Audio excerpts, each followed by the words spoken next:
On Monday, August 22, 2005, at 1:45 p.m., 911 received a call from Liverpool, New York.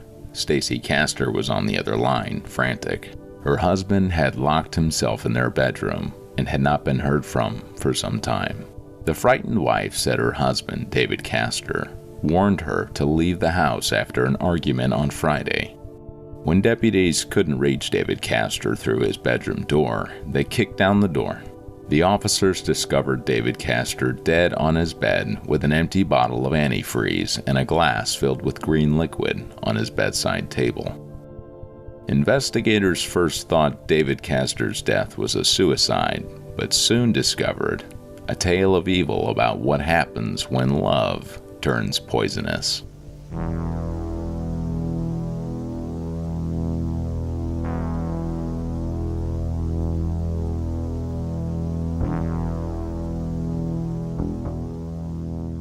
The Onondaga County Sheriff's Office arrived at the house and began processing the scene. They observed David Castor lying face down in bed with his sheets removed. Investigators had determined that David Castor had been dead for a short time. There was also excessive vomit on the victim, the bed, and the floor.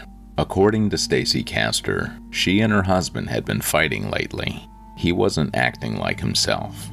Several weeks before David died, his father died, and he was having a hard time coping, she told them. Stacey reported that David locked himself in the bedroom after they fought on Friday night and spent the entire weekend drunk. Whenever she saw him that weekend, he stumbled around and threw up.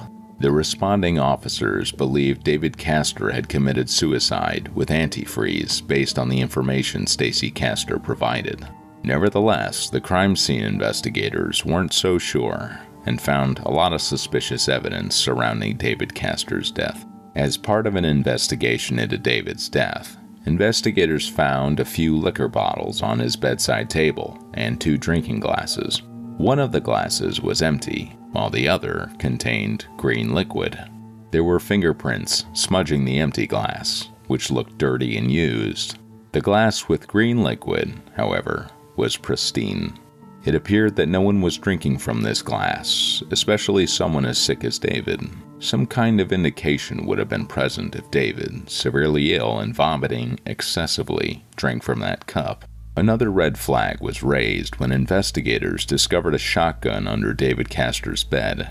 Why commit suicide in such a painful, agonizing way as drinking antifreeze when a firearm was within reach? David Castor was an avid hunter and was well aware of the damage the weapon could inflict, yet he chose a painful death over a quick, painless one.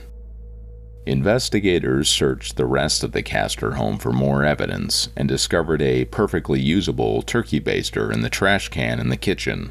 One of the investigators picked up the baster, took off the bulb at the end, and saw droplets inside.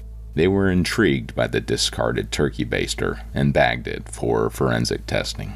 During the investigation, investigators talked with Stacey Castor. However, she was so distraught that investigators found it difficult to question the grieving widow. Stacey revealed through her tears that she was David's second wife. She also told them David was a sad man whose business was failing. David and Stacey's marriage was in trouble because Stacey's daughters, Ashley and Bree, constantly clashed with their stepfather.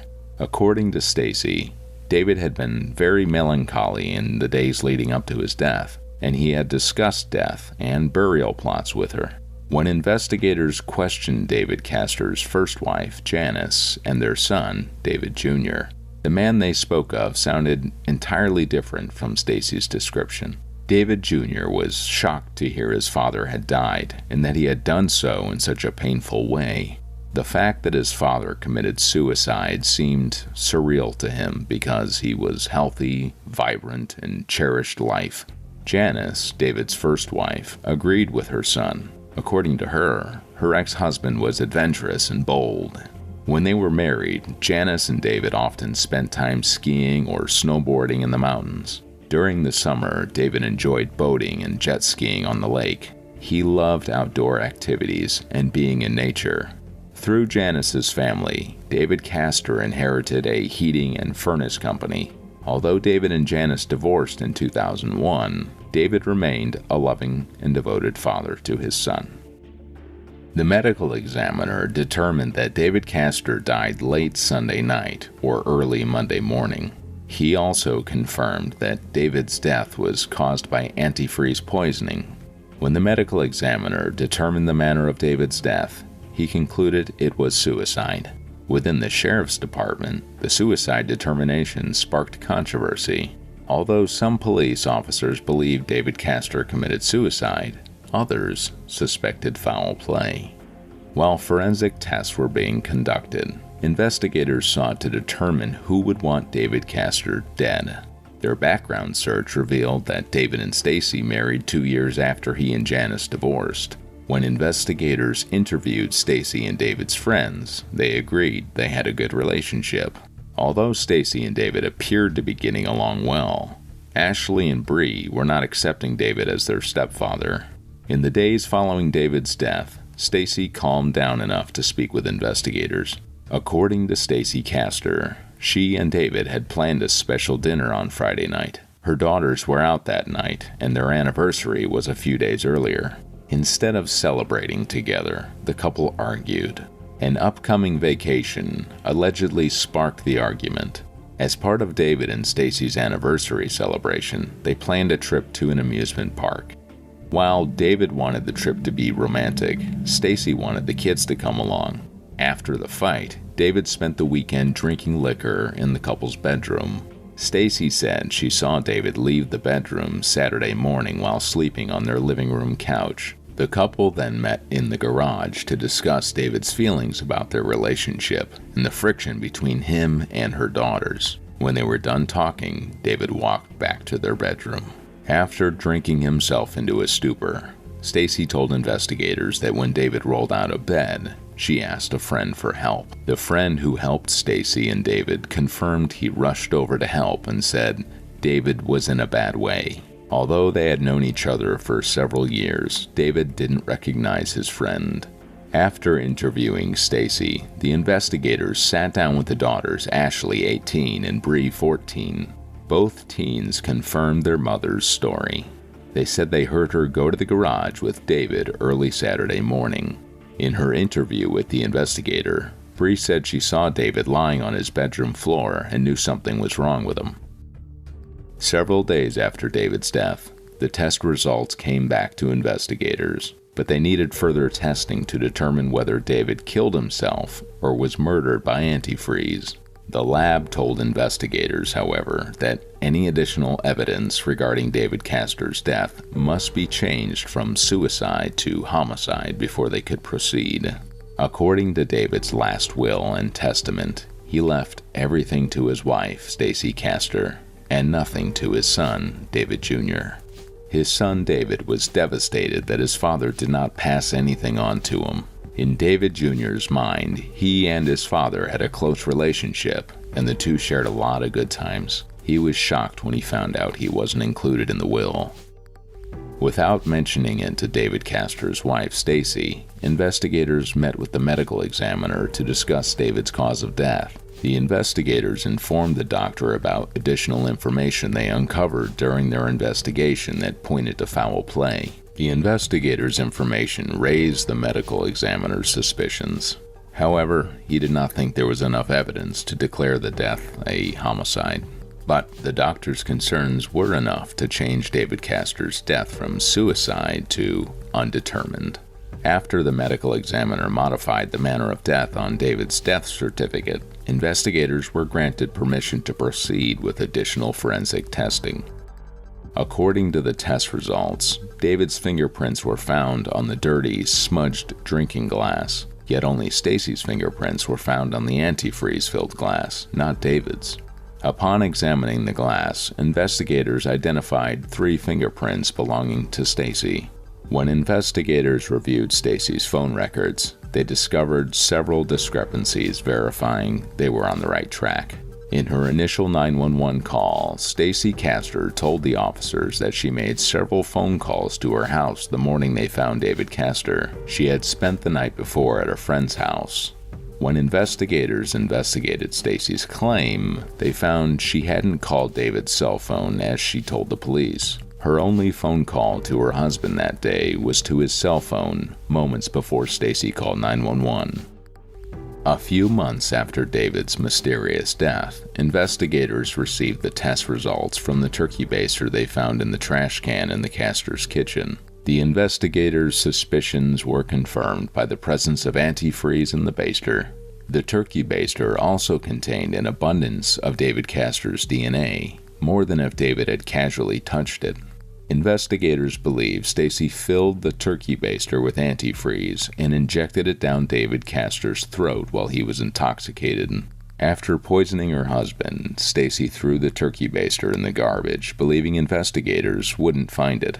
Upon investigating Stacey Castor, investigators learned that David was not her first husband, who died mysteriously. Stacey's first husband and Ashley and Bree's father, Michael Wallace, died of a heart attack on January 11, 2000.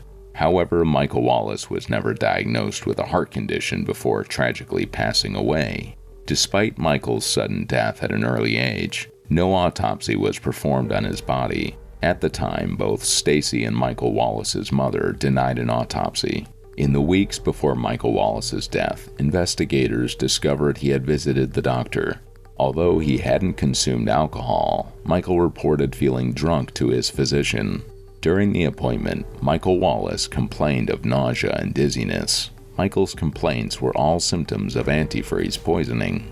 2 years after David Castor's death, investigators decided to exhume Michael Wallace's body and conduct an autopsy which revealed Michael had no heart condition, and his cause of death was antifreeze poisoning. Investigators questioned Stacey after Michael Wallace's autopsy results returned, presenting her with the evidence he had against her, including her fingerprints and cell phone records.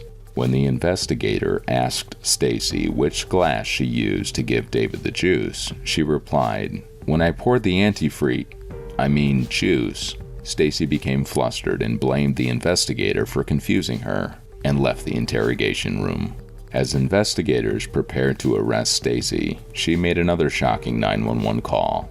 Stacey called an ambulance for her 20-year-old daughter Ashley, who was unresponsive with a pill bottle beside her. During her 911 call, Stacey had told the dispatcher she had found a note her daughter had left. In Ashley's alleged suicide note, she claimed responsibility for killing her father, Michael Wallace, and her stepfather, David Castor. Ashley was taken by ambulance to the hospital where doctors revived her. The following day, Ashley Wallace awoke and insisted she had not attempted suicide.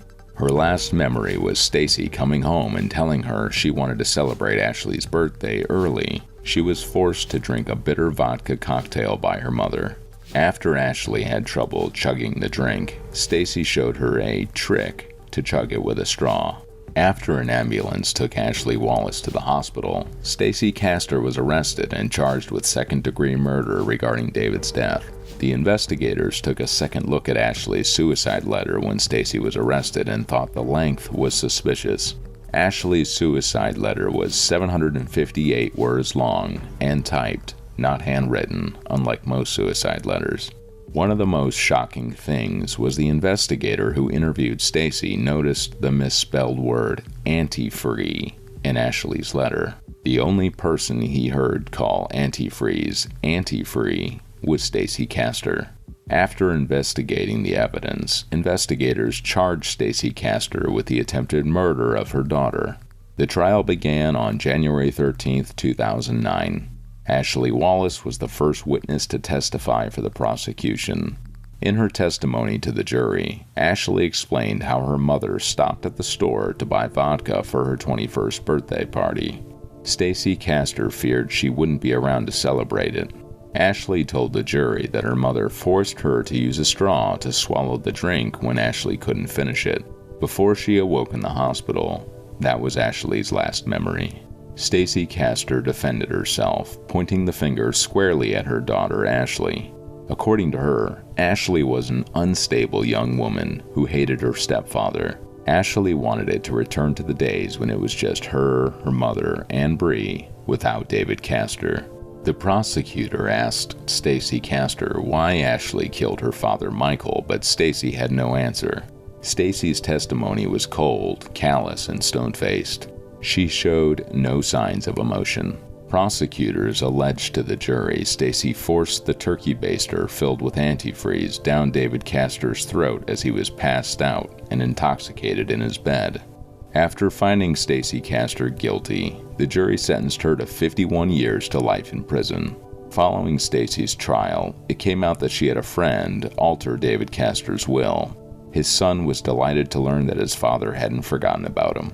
Although Stacey was never charged with killing her first husband, Michael Wallace's autopsy results were used as evidence in her trial. According to the district attorney, Stacey might have had another victim, her father.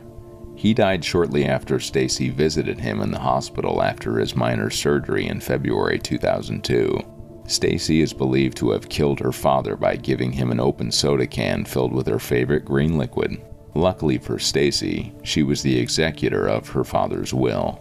Stacey Castor was found dead in her jail cell on June 11, 2016. The cause of Stacey's death was not immediately clear, but an autopsy revealed she died of a heart attack.